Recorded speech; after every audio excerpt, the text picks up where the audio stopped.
Vote ಹಾಕ್ತಾ ಇದ್ದೀರಾ sir ನೀವು? ನಾನು KCA ಮೆಂಬರು. ನಾನು ಚಿಕ್ಕ ಹುಡುಗ ಇದ್ದಾಗ ನಮ್ಮ ನಾಗರಾಜ್ ಅವರು ನನಗೆ ಮೆಂಬರ್ಶಿಪ್ ಕೊಟ್ಟರು. ಬರೀ 2,700 ರೂಪಾಯಿಗೆ ಚೆಕ್ ಕೊಟ್ಟರು. ಅವ್ರ ಮಗ ನಾನಿಬ್ಬರು ಜೊತೆಲಿ ಓದ್ತಿದ್ದು. ಜೊತೆಗೆ ಬೇರೆ ಎಲ್ಲ ಟೀಮ್ ಫ್ರೆಂಡ್ಸು ಗೊತ್ತು ನನಗೆ. ಬ್ರಿಜೇಶ್ ಇರ್ಬೋದು, ಅನಿಲ್ ಕುಂಬ್ಳೆ ಇರ್ಬೋದು, ಪ್ರಸನ್ನ ಇರ್ಬೋದು, ಎಲ್ಲರೂ ಕೂಡ ನನಗೆಲ್ಲ ಪರಿಚಯ. ಸೊ ನನಗೇನು ಬೇಕು ಸೆಲೆಕ್ಟ್ ಮಾಡಿ ಮಿಕ್ಸ್ ಮಾಡಿ ನನಗೇನಿತ್ತು ಓಟನ್ನು ಹಾಕ್ತೀನಿ. Cricket lover.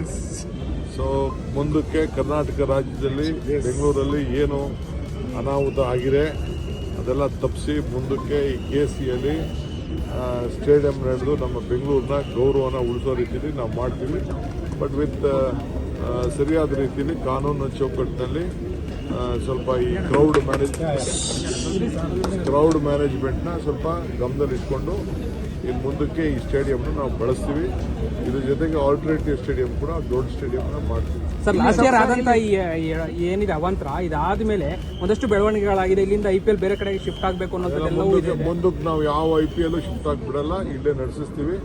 ಇದು ಕರ್ನಾಟಕ ರಾಜ್ಯದ ಬೆಂಗಳೂರಿನ ಗೌರವ. ಇದನ್ನ ನಾವು T20 ವರ್ಲ್ಡ್ ಕಪ್ ಮಹಿಳಾ ವರ್ಲ್ಡ್ ಕಪ್ ಸರ್ ಅದು ಆಯ್ತು. ಏನೇನಿದೆ ಅದಕ್ಕೆಲ್ಲ ಮುಂದಕ್ಕೆ ಅವಕಾಶ ಕೊಡ್ತೀವಿ. If you like this video ಬೇಗ ಲೈಕ್ ಮಾಡಿ, ಕಾಮೆಂಟ್ ಮಾಡಿ, ಶೇರ್ ಮಾಡಿ ಹಾಗೂ ಯೋಯೋ ಟಿವಿ ಕನ್ನಡವನ್ನು ಸಬ್ಸ್ಕ್ರೈಬ್ ಮಾಡಿ.